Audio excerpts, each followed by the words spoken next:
Good morning and welcome to the 9th meeting of the Citizens Participation and Public Petitions Committee of 2025.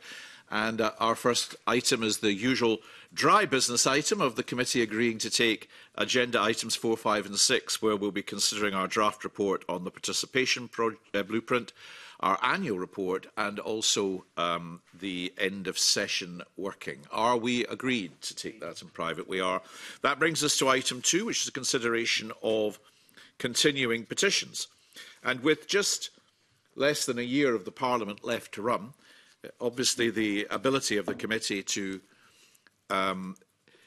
extend the working of petitions is slightly more circumscribed now, because by the time we get responses we could be short of an ability to consider them fully. So we are looking at petitions as sensibly as we can to advance the aims of them as best we can, and I hope those who've lodged their petitions will understand.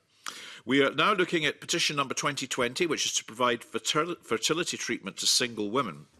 And this was lodged by Anne-Marie Morrison, and it calls on the Scottish Parliament to urge the Scottish Government to provide the same fertility treatment to single women as is offered to couples on the NHS for the chance to have a family. And we last considered this petition on the 1st of May last year and agreed to write to Public Health Scotland and the National Fertility Group. And the National Fertility Group's response highlights that access to NHS IVF treatment in Scotland is the most generous in the UK, and notes that in 2021, Scotland, in fact, had the highest rate of NHS funded IVF cycles at 58%, and this compares to 30% in Wales and just 24% in England.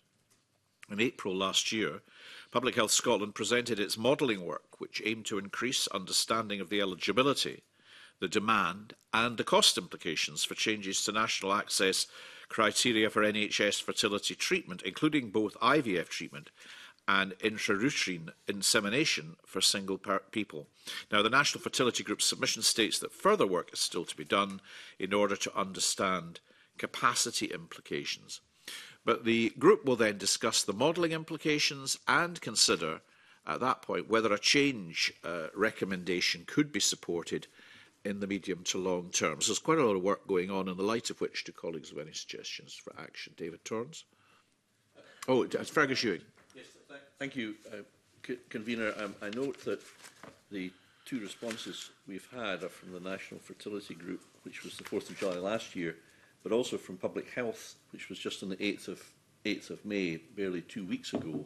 And I understand that we haven't heard from the petitioner. I was keen that the petitioner should have a proper opportunity to respond to this latest comment from Public Health Scotland. If I could just say that, I just note, as you've alluded to, that Scotland has a better record than elsewhere in the UK, and that's commendable, and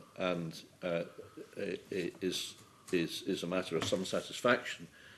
But for those women, single women in particular, according to the petitioner, the elapse of time makes the whole objective of achieving life and giving life much more challenging, and time has passed a couple of years since this petition was submitted. Last week we spent a lot of time talking about the ending of life, and I think the gift of life is the biggest gift that there possibly can be. Therefore, I do think, firstly, the petitioner should have an opportunity if she wishes to comment. And secondly, I do think that the replies from the Fertility Group and Public Health Scotland, particularly Public Health Scotland, were somewhat vague and talked solely about process. They gave no idea of when the various items of work that they alluded to were to be begun or finished. And that surely is a matter of, it's not satisfactory. So I was going to suggest that we also write to the Minister simply to ask if clarity could be provided as to when all this work will come to an end, whilst congratulating the NHS and all involved in the good things that they achieve, but urging them that there is much more that could be done to help women, particularly single women who petitioner perceives are not able to access the services as they should, although that's contested, has a full response to this petition, which I think is a very important one. Okay, well, could we do two tightly focused pieces of work with a view to trying to bring the petition back sooner rather than later? Simply ask the petitioner what their response might be. And I think just a straightforward letter to the Minister drawing their attention to the work that we've done and asking if we could have an urgent ministerial response in order that we can determine what further we can do with the petition, I think. Are colleagues content with that? That brings us to petition number 2025 to improve the support available to victims of domestic violence who have been forced to flee their home. And this has been lodged by Bernadette Foley, and it urges the Scottish Parliament to urge the Scottish Government to improve the support available to victims of domestic violence who have been forced to flee the marital home, and thereby by ensuring access to legal aid for divorce proceedings where domestic violence is a contributing factor, ensuring victims are financially compensated for loss of the marital home, including loss of possessions and furniture left in the property, and ensuring that victims are consulted before any changes are made to non-harassment orders. And we last considered this petition at our meeting on the 26th of June 2024, and at that point we agreed to write to the Minister for Victims and Community Safety. Now, the Minister's latest response states that where non-harassment orders are made by a civil court, following an application by a person at risk, the application will be notified of any application to revoke or vary the NHOs and is entitled to oppose the application in court. When an NHO has been made against an offender as part of their sentencing, and they then apply to vary or revoke the order, they are required to serve a copy of the application to anyone named in the NHO, including the victim. And in these cases, it's up to the prosecutor to decide whether to oppose such an application. The Minister letter informs us that while the Crown and Procurator Fiscal Service proactively seeks the views of the person at risk, they do not expressly impart these in open court, and in order to minimise safety risks to the victim. The Minister has stated that a move from this approach may create opportunities for perpetrators to use the court process to further abuse the victim. So in terms of progress in the implementation of Part 1 of the Domestic Abuse Protection Scotland Act 2021, the Minister has highlighted that that work on this, and I quote, continues to take some time, unquote, and it has brought up new challenges but is ongoing. The Minister stated she would look to provide a detailed update to the committee in the coming months, but in fact no update has been provided since July of last year. On legal aid reform, the Minister has pointed toward the Vision for Justice in Scotland 3-year delivery plan, which provides for stakeholder engagement in future legislative proposals to reform the legal aid system.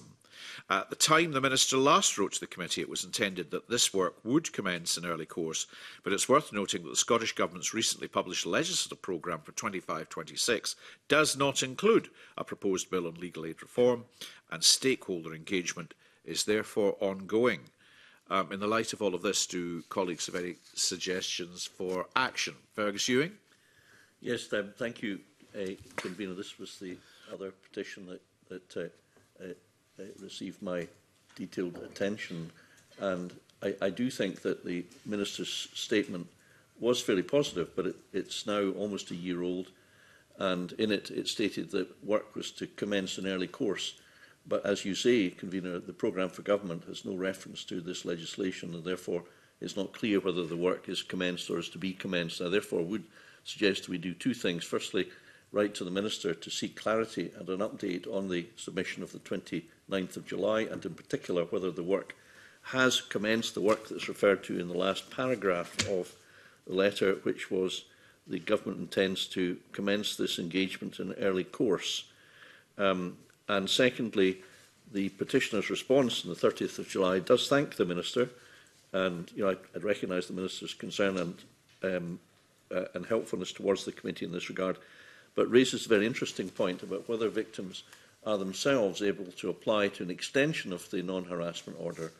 The non-harassment orders, I gather, are normally granted for a specific period in time, and therefore it would seem to me only a kind of extension of natural justice that if a victim feels that there is a reason why that time period should be extended, that the victim would have an opportunity to apply to court for an extension thereof.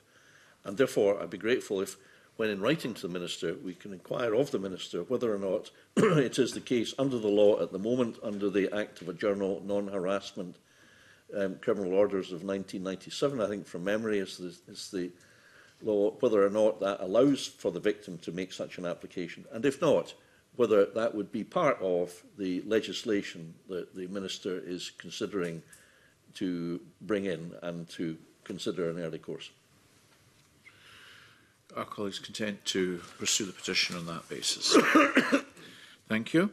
Petition number 2088 to help eliminate cervical cancer through improved and at-home HPV testing. And this has been lodged by Emma Keys, calls on the Scottish Parliament to urge the Scottish Government to help eliminate cervical cancer for women and those with cervix in Scotland by introducing at home HPV, that's the human papillomavirus virus. I just know as HPV now, self-sampling to enhance the smear testing programme, helping to increase the uptake and accessibility of smear testing. And we last considered this at our meeting on 12th June last, where we agreed to write to the UK National Screening Committee and the Scottish Government. And the response to the National Screening Committee, the NSC, highlights evidence on the use of HPV self-sampling within the NHS cervical screening programme, which they reviewed in 2019. And back then, the NSC recognised the value of self-sampling, but it indicated that further work was required to ensure its feasibility in the existing screening programme, and such work is currently underway, and the NSC has pointed to a variety of projects in this area which, once completed, will inform future recommendations to ministers across the UK. Now, the Scottish Government's response states that beyond engagement with the NSC regarding self-sampling, it continues to explore alternatives to increase the uptake of cervical cancer screening programme, including the improved use of digital technology as well as more personalised communications with eligible participants, in the light of which do members have any comments or suggestions for actions? David Torrance. Thank you, Convener. In light of evidence, I wonder if the committee would consider closing the petition under Rule 15.7 of Standing Orders on the basis that the UK National Screening Committee, on which the Scottish Government relies for advice, has considered that further work was required to ensure the feasibility of self-sampling in the current screening programme, and has indicated that various projects will inform future recommendations and are currently underway. In closing the petition, the committee will wish to draw petitioners' attention to a response from the Minister for Public Health and Women's Health to a recent written question on a similar topic. Thank you, Mr Torrance. I think in light of the information we've received, are colleagues content? We are. So we thank the petitioner very much, but in light of the information we have, we'll close the petition at this time and hope that that work progresses.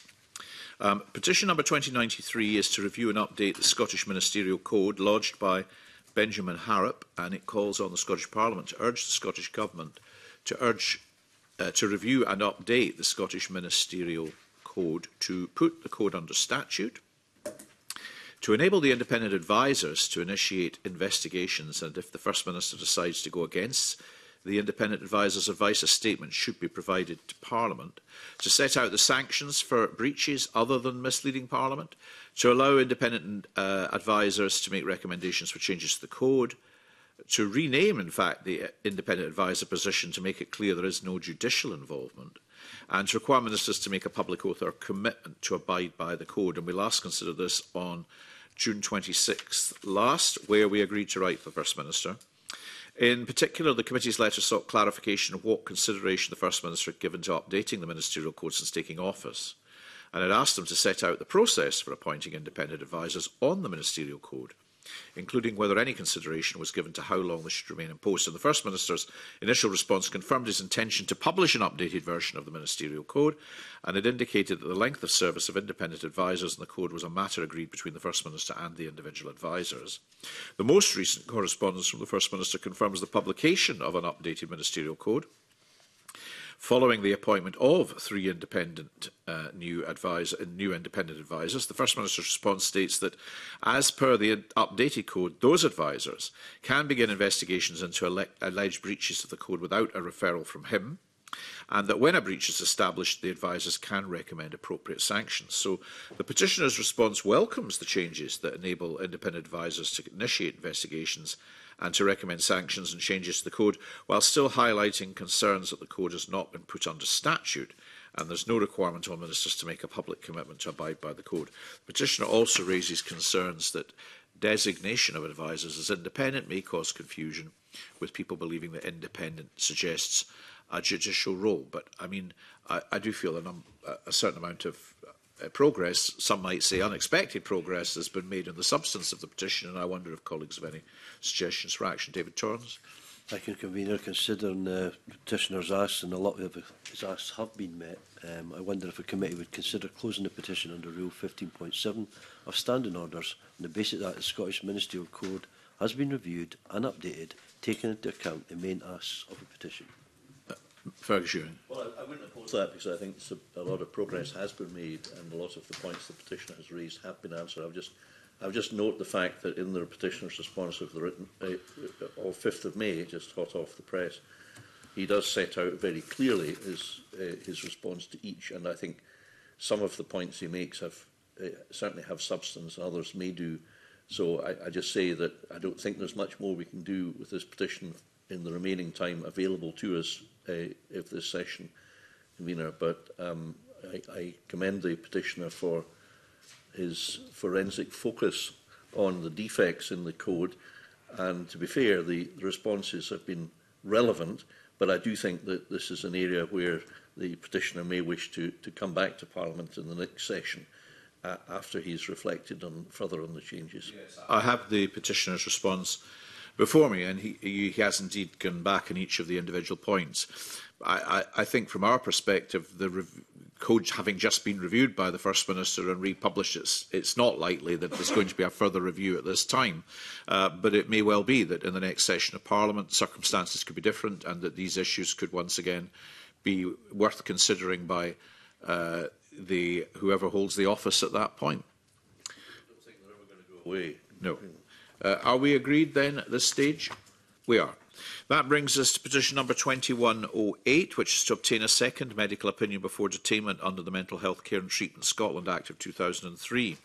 And it's been lodged by Andrew Muir, and it calls on the Scottish Parliament to urge the Scottish Government to require medical professionals to obtain a second medical opinion before a person is detained under the Mental Health Care and Treatment Scotland Act 2003, last considered on the 9th of October.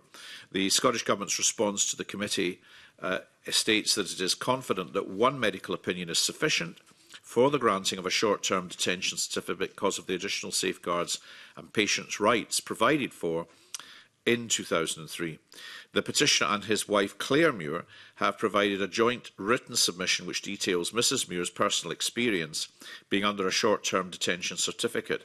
The petitioner explains that during Mrs Muir's treatment, further investigation by a new responsible medical officer resulted in her treatment being brought to a conclusion. He believes that their experience would have been better if a second medical opinion had been available before detention had started.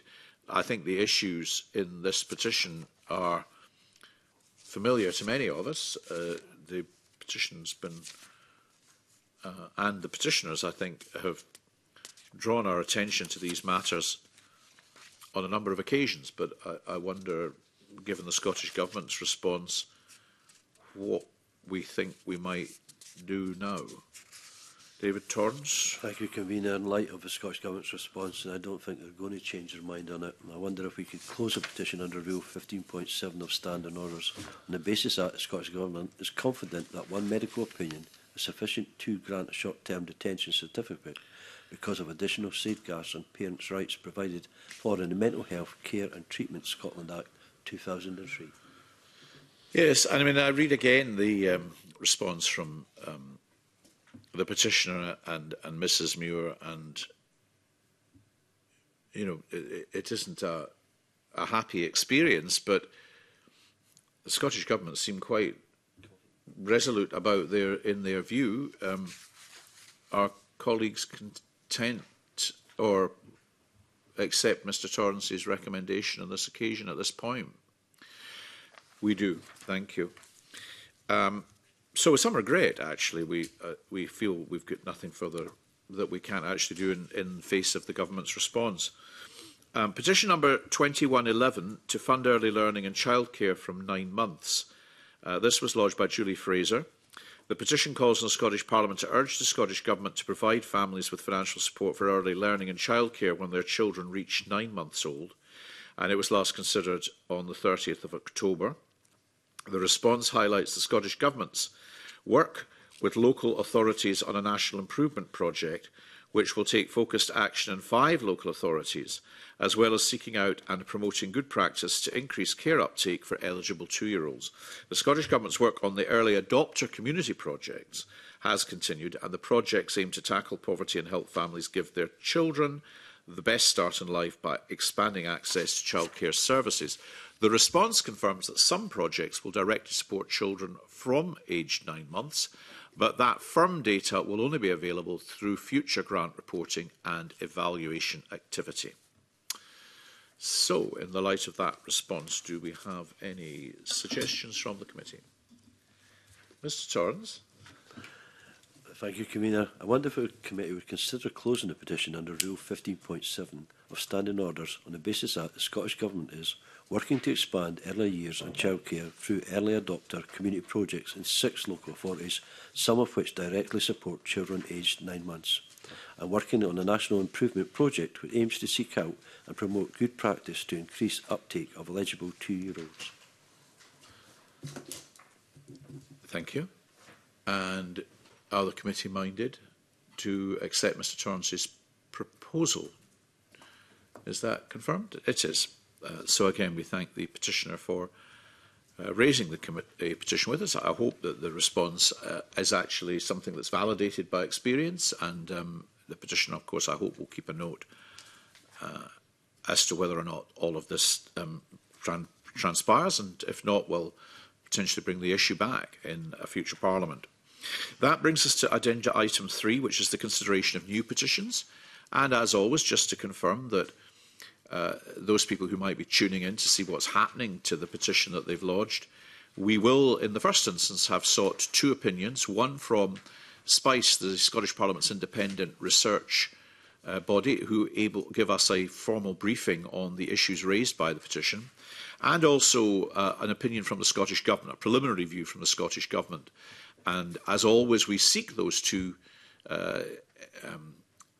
that information from those 2 bodies in advance, because historically that used to be the first thing that we would do as a committee, and it helps just to expedite our consideration in depth with the petition before us. So, the first of these new petitions is petition number 2141, to support the neurodiverse community by providing funding for psychoeducation, and this has been lodged by Lewis Robertson.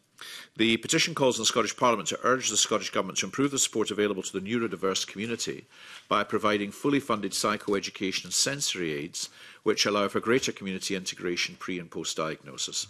In the petitioner's view, psychoeducation is crucial for autistic individuals as it equips them with the knowledge and tools to better understand themselves and their experiences, and this knowledge could then lead to self-acceptance, and it can enable connecting with others more effectively.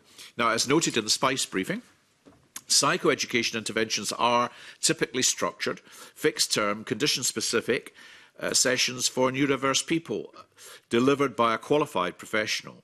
And depending on the individual needs, some neurodiverse persons also find use for sensory aids, such as fidget toys, weighted blankets, therapy balls or visual timers. And the SPICE briefing highlights that the evidence base in psychoeducation is still somewhat small, given that it is an emerging field. However, it does point to some research which suggests that psychoeducation could play a positive role as post-diagnostic support, particularly if it is co-produced by neurodiverse people. And in its initial submission, the Scottish Government explains how organisations funded through the Autistic Audit Scotland Fund provide support that achieves similar aims to those of psychoeducation. It also explains how existing providers of psychoeducation and sensory aids can apply for funding. And the Government further stresses that it supports several alternative initiatives that achieve the aims sought in the petition, whilst indicating that it is open to exploring the integration of psychoeducational approaches and the use of sensory aids into existing frameworks. If members are content, I'd like to suggest that we write to the Scottish Government to ask for a breakdown of this funding that's due to be made available for the providers of psychoeducation and sensory aids in the current year, 25-26, and then beyond that, and whether through the Autistic Adult Support Fund or, in fact, otherwise. And also for an update on whether the Scottish Government intends to subsidise or distribute sensory aids through the existing frameworks, and to integrate this provision with the psychoeducational programmes led by neurodivergent individuals. Are members content to agree to that suggestion? Thank you very much. So we'll keep the petition open and we'll seek to make inquiries along the lines that have just been suggested. That brings us to a new petition number 2144, which is to ban the sale and use of artificial sweeteners in food and drinks. It's lodged by Ben Ronnie Lang. And it calls on the Scottish Parliament to urge the Scottish Government to ban the sale and use of artificial sweeteners such as sucralose in food and drink products in Scotland. This is a much explored field, I think, in public health. And the petitioner believes that artificial sweeteners found in many foods and beverages are a serious public health concern, and that therefore they should be banned based on their potential to increase the risk of developing conditions such as type 2 diabetes. The Spice briefing highlights that many organisations such as the NHS, British Heart Foundation and Diabetes UK advocate for the use of sweeteners as replacement for sugar because of the impact of sugar on tooth decay, obesity and type 2 diabetes. The World Health Organization, on the other hand, have made a conditional recommendation that NSS not be used as means of achieving weight control due to a lack of evidence about long-term benefits for body weight and concerns about potential long-term impacts. Now, in their initial review of the petition, the Scottish Government notes the conclusions of a recent statement from the UK Scientific Advisory Committee on Nutrition around the lack of data on the volume of NSS used in food products and the advice for younger consumers. The Government indicates its engagement with Food Standards Scotland and the UK Government to discuss the implications of the SACN statement's recommendations. However, the Scottish Government also notes that the SACN view that all NSS in the UK are safe for human consumption, having undergone a rigorous assessment by either the European Food Safety Authority or the UK Food Standards Agency. And while it will continue to monitor the evidence base, the Government's view is that there is currently insufficient evidence to consider banning non-sugar sweeteners. I don't know, Mr Ewing, were there non-sugar sweeteners when we were young? I can't remember, or did we just have to put sugar in everything? I think I ate the sweets so quickly I probably didn't know. I do. I mean, I do sometimes wonder what the implication of these artificial sweeteners is on people who use them really from birth. But nonetheless, the research that is done doesn't, at the moment, appear to validate the demands for their complete exclusion. And in the light of this, I wonder what Mr Torrance would have to say about it. Thank you, Convener. There's probably no artificial sweeteners in my day either, when I think back.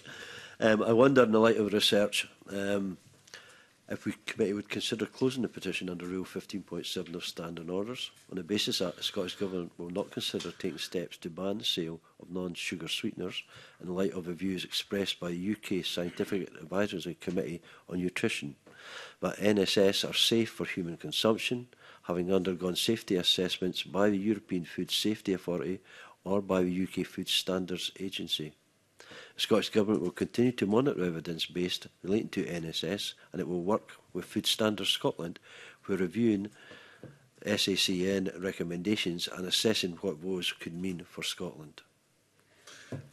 I think probably that is the position we have to adopt, although I wonder whether, like me, colleagues sometimes wonder what these safety assessments actually are or amount to. I mean, what do they do to establish that the issue is not one of concern? Is it some sort of monitoring? I don't know. But the point is, I think, unfortunately, from the petitioner's perspective, if the Scottish Government's view is that is the course of action they're going to follow, there's nothing really that this committee, I think, can do except accept that this is an issue that I think will continue to command a degree of public attention and be the subject of further discussion. But for the moment, are colleagues content to follow Mr Torrance's advice?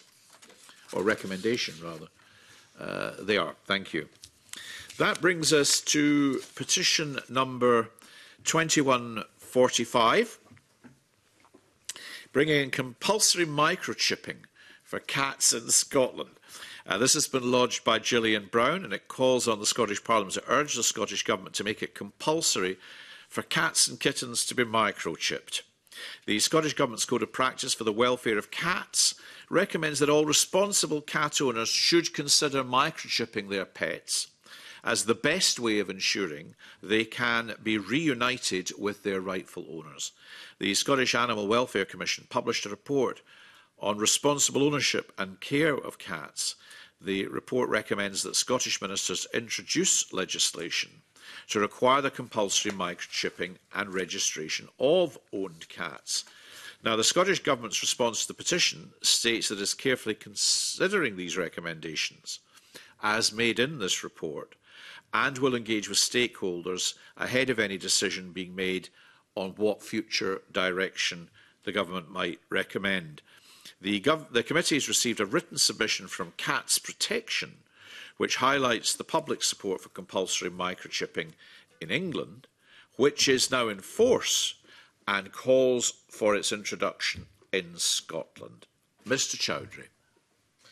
Yes, before Mr. Torrance jumped in, I totally agree.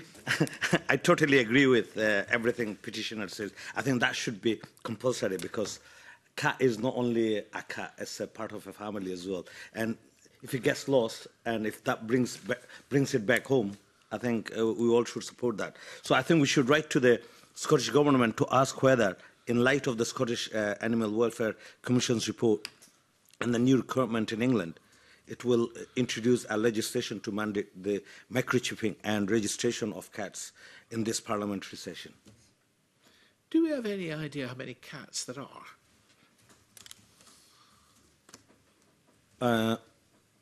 I doubt it. My goodness, it could be quite a commitment. Does anybody else have any observations or reflections? Why don't you find out how many? I don't even know who I would ask.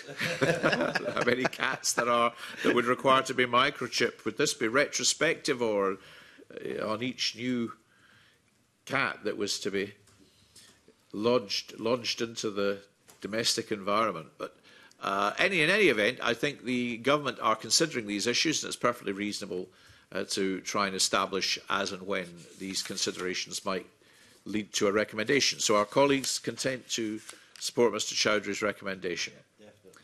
They are. Petition number 2148 to improve child and adolescent mental health services to adult mental health services transition. Colleagues will be aware that we have before us a petition for a complete review of mental health services, but this petition is quite a focused ask within that wider field, and it's lodged by Heather Stitt, the last of our new petitions indeed this morning. It calls on the Scottish Parliament to urge the Scottish Government to improve the transition from CAMHS to adult mental health services by ensuring national referral guidelines and criteria are adhered to. Now, the SPICE briefing provides an overview of the work undertaken by the Scottish Government on transitions.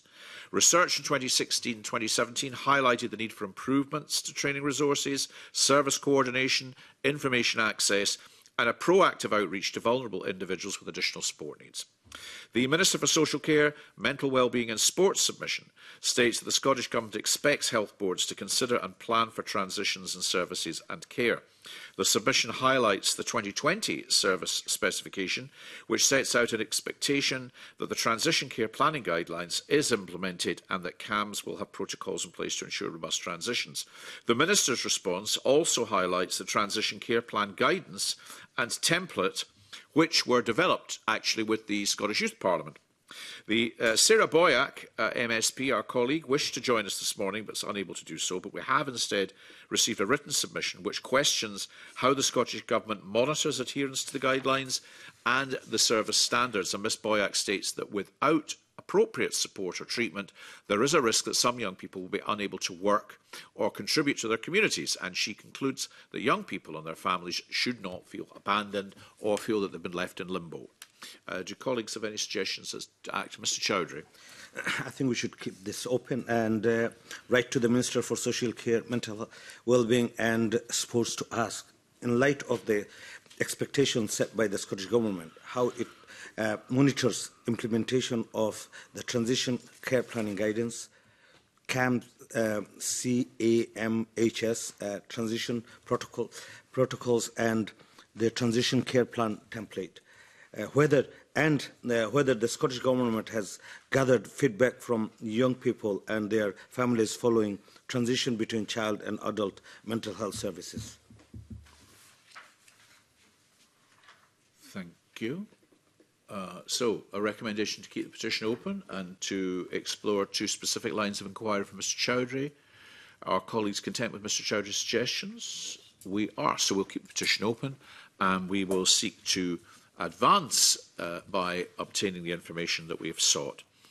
And that, in fact, brings us to the end of the public part of our meeting today. We next meet on the 4th of June, and we now move into private session for the subsequent items. So, thank you very much. Thank you.